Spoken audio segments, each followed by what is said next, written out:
അപ്പം ദോശ ഉണ്ടാക്കാനായിട്ട് മാവിൻ്റെ അകത്ത് ഉപ്പൊക്കെ ഇട്ടൊന്ന് കലക്കി മാറ്റി വെച്ചിട്ടുണ്ട്. ദോശയുടെ കൂടെ ചമ്മന്തി ഉണ്ടാക്കുന്നത്.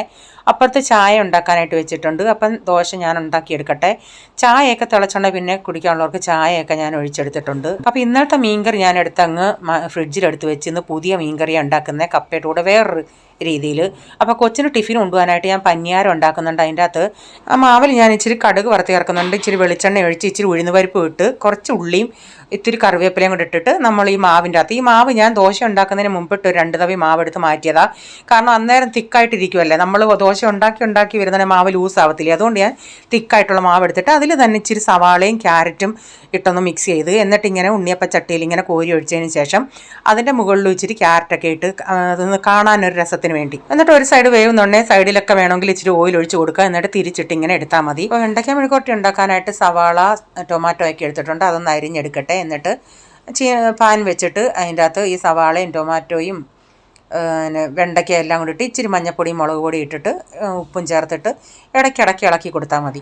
ഞാൻ തീ കൂട്ടിയും കുറച്ചുമൊക്കെ എടുക്കുമേ. ആദ്യം ഇച്ചിരി തീ കൂട്ടി ഹൈ ഫ്ലെയിമിൽ കുറച്ച് നേരം ഒന്ന് മിക്സ് ചെയ്തെടുക്കും.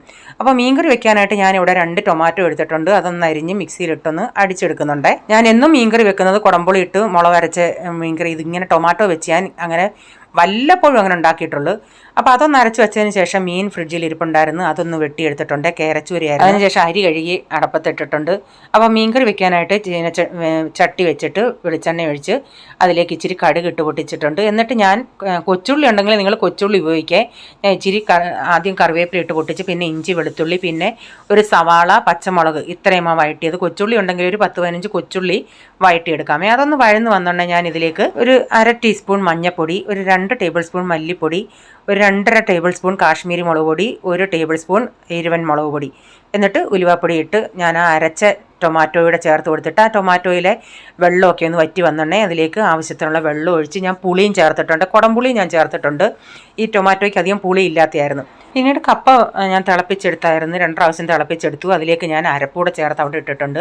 അപ്പോഴത്തേക്കിന് ഇതിൻ്റെ അകത്ത് ഞാൻ മീനൂടെ പറക്കിയിട്ട് കൊടുത്ത് കുറച്ച് നേരം കഴിഞ്ഞുണ്ടെങ്കിൽ അത് നന്നായി വറ്റി വന്നിട്ടുണ്ട്. ഇതിൽ ഞാൻ വെളിച്ചെണ്ണയും കറിവേപ്പിലയും ഇട്ട് അവിടെ അടച്ചു വെച്ചിട്ടുണ്ട്. അപ്പോഴത്തേക്ക് നമ്മുടെ കപ്പയൊന്ന് ഞാനൊന്ന് ഉടച്ചെടുത്തിട്ടുണ്ട്. നല്ല വേവുന്ന കപ്പയായിരുന്നു.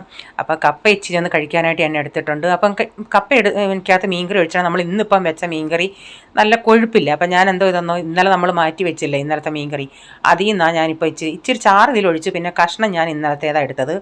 അപ്പം നമ്മുടെ കപ്പയും അടിപൊളി മീൻകറി ഇവിടെ റെഡി ആയിട്ടുണ്ട്. നല്ല കുഴഞ്ഞ കപ്പയായിരുന്നു. ഇവിടെ അങ്ങനെ കുഴഞ്ഞ കപ്പ കിട്ടാറില്ല, ചുരുക്കം ചില സമയത്തേ കിട്ടത്തുള്ളൂ. ഈ വീഡിയോയുടെ ഫുള്ളായിട്ടുള്ള വീഡിയോ ആർക്കെങ്കിലും കാണാൻ താല്പര്യം ഉണ്ടെങ്കിൽ ഞാൻ ബിജീസ് കിച്ചൻ ചാനൽ വ്ലോഗിൽ ഇട്ടിട്ടുണ്ട്.